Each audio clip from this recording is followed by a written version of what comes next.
Hello everyone, and welcome to the Reddit Railway. My name is Victor, and I'll be your driver. Today's destination is r/NuclearRevenge, so all aboard!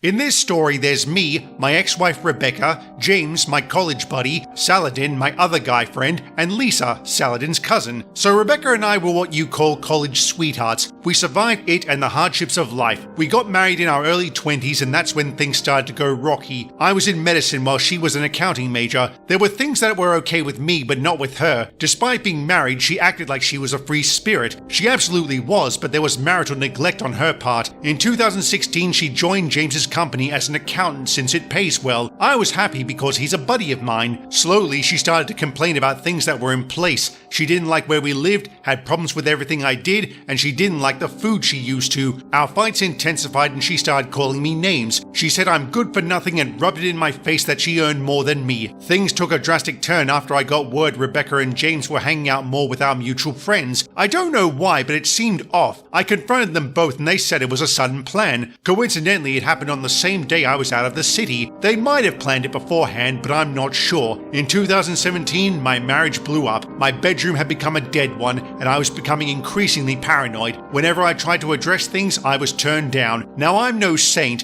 I constantly yelled at her to tell me what was going on because I knew something was. When your favorite person rarely talks or does stuff with you and claim nothing is wrong, then something clearly is. It was also the year when we were at our financial peak because all our debts were paid off. Together with my friend Saladin, we decided to open a pharmacy. We then decided to celebrate at a pub. When we got there, I noticed a girl that looked exactly like Rebecca. She was dancing with another man. It was quite dark, so I moved in closer. Lo and behold, it was her dancing hand in hand with James. I wasn't too bothered at first because they're friends. I was here with my colleagues and she was there with hers. But then it did start bothering me. I decided to send her a text asking where she was. She's usually on her way home at this time. She told me she was already there. That was a red flag. I told her to stop lying because she wasn't. I could clearly see that she was getting paranoid and told me she was on her way. She left the pub afterwards. That night I asked her about James. She looked at me like she had seen a ghost. She was obviously not expecting that question. That look told me something was definitely up. If you ask your SO about a friend, they should act normally. Her reaction was anything but. That night I decided to snoop through her phone. Curiosity was killing me. The password had been changed so I couldn't get in. The next day I swiped her password and was able to snoop. There were hundreds of thousands of texts between them, alongside countless nudes, pet names, and degrading comments. My wife and I made a vow to each other that if there was ever anything we needed to explore, we would be transparent to each other. She broke that vow. She confided in him about how she felt such a thrill that night at the pub. I went through everything. What hurt the most was she told me that if one of us ever got bored with the other or needed to spice things up, we would let each other know. She destroyed everything. I couldn't look at her the same way again. I cried that night. The next morning, I confronted her, stupidly without evidence. She yelled at me and stormed out after telling me I was abusive and insane. She told this to all our friends. That afternoon, they created a messenger group where everyone ganged up to troll me. When she came home that night, she told me she was in love with James. We tried talking, but it turned into her berating me. I yelled at her and she called the cops. I was asked to spend the night elsewhere. I went to my sister's house, and when I came back the next day, James's car was already there. He had spent the night. That was it for me. Nothing left to talk about. I went to see a lawyer. As we didn't have a prenup and she had already filed a report for domestic abuse, it didn't look good for me. Not once did she try and apologize. Not once did she try to make amends. Our country's laws don't count infidelity as a fault, so she's entitled to half of everything. I continued to live with my sister for a few days afterwards. I tried contacting Rebecca, but she didn't reply except to say we should get divorced. That was it. After being together for 12 years, she ended it with a text. I was so fucking convinced James was taking my place. She handed me the divorce papers. Everyone from our friend circle was convinced that I was an abuser, and James was her savior. They said she did the right thing cheating on me. We were officially divorced at the start of 2018. She was already openly dating James by then. He was her life. I lost my job, my house, and my reputation to her little affair. I had to move to a new city to start again. Saladin helped me immensely in this. He got me a decent paying job. It was nowhere near to what my previous one had been, but it was better than the rest. We became close buddies while I was working to recover what I had lost. Dating life was over for me. I just couldn't trust anyone. It was complete no contact between me and Rebecca. Last I heard, she moved in with James and they were doing great. Now for the revenge. NuclearRevenge. At the end of 2020, my life was actually blowing up. Our pharmacy was doing great thanks to COVID, and we made so much money. I met up with a friend who told me James and Rebecca were through. James had cheated on her and left, but she'd had a child with him. He'd been absent since the birth and she was raising the child alone. She tried dating, but she was not over me or James. The fucking nerve. Part of me was happy to hear this, but gosh, I really missed her. I sent an email asking how she was doing. She wasn't expecting to hear from me. We exchanged emails and reconnected. Our first meeting was in 2021, after several years of no contact. She looked like shit. She had gained weight, lost her charm, and was utterly exhausted all the time. Frankly, the very sight of her made my blood boil. I was triggered and decided to get revenge. Life may have already done that, but I wasn't through with her. She told me about James and reopened the old wounds.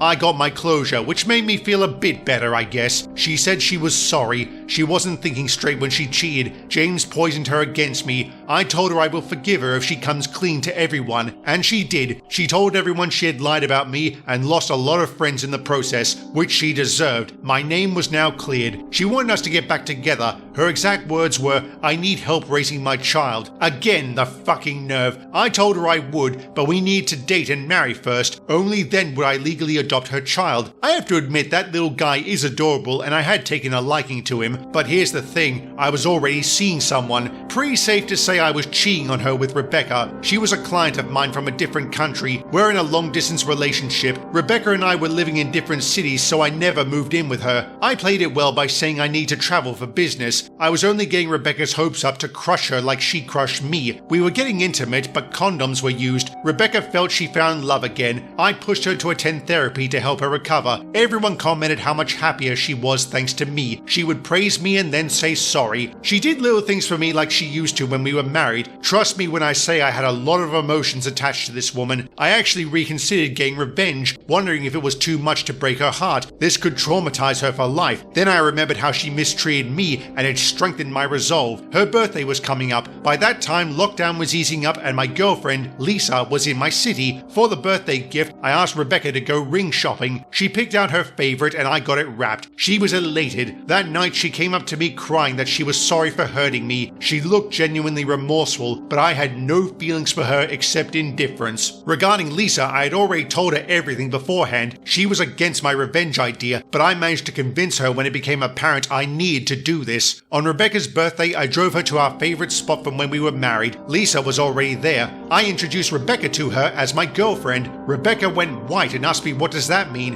What is she then? In response, I introduced Lisa to Rebecca as my ex-wife and friends with benefits. Right then and there, I proposed to Lisa with the ring. Rebecca was furious and started yelling. I replied, how the fuck does she expect us to work after what happened last time? I told her I'm never dating a dirtbag like her again. She asked me again and again if we meant anything. I told her, nope. Sleeping with her was compensation for the pain. I started getting riled up some more and Lisa had to hold me back. She saw Rebecca was hurting. I told Rebecca that she needs to leave. She told everyone that I cheated and I was an asshole. This time I took it as a badge of honor. Everyone saw her for who she really was, so her words didn't have much impact. I had paid a high price for her infidelity and lies. Now it was her turn. The last time we connected was in December. She wrote me a letter saying how sorry she was. She now realized how much hurt she had put me through. She hoped I'd live a better life. Last I heard, she was completely uninterested in dating and looks like shit. As for me and Lisa, we stopped dating. There were some differences between us. Edit. To those people who are saying I'm worse than my ex, can you please for the love of God point out how? She cheated. I loved her and she fucking cheated on me. She cost me my home, my job, my reputation, and my friends. I was an abuser to everyone. I gave her a taste of her own medicine. Yes, I may have hurt someone else, but how am I worse than her? I don't want judgment. This is NuclearRevenge and I'm sharing my story. I may have emotionally scarred her, but that's what she did to me. I agree on that front. What she did was horrible. The cheating was bad enough, but to file a false police report and turn everyone against you was pure evil. Nonetheless, OP, by your own admission, you did cheat on your girlfriend as part of a plan to crush your ex-wife. How do you think Lisa felt? I don't agree with those saying you're worse than your ex. I would say you're just as bad. If anything, I'm surprised you two didn't stay together. Sounds like you were meant for each other. I may have said this before, but I'll say it again. The worst part about NuclearRevenge isn't the act, but the fallout. Nonetheless, I hope everyone involved was able to get some sort of closure. Anyway, we've come to the end of our journey. Thank you for traveling on the Reddit Railway, and we hope to see you again soon.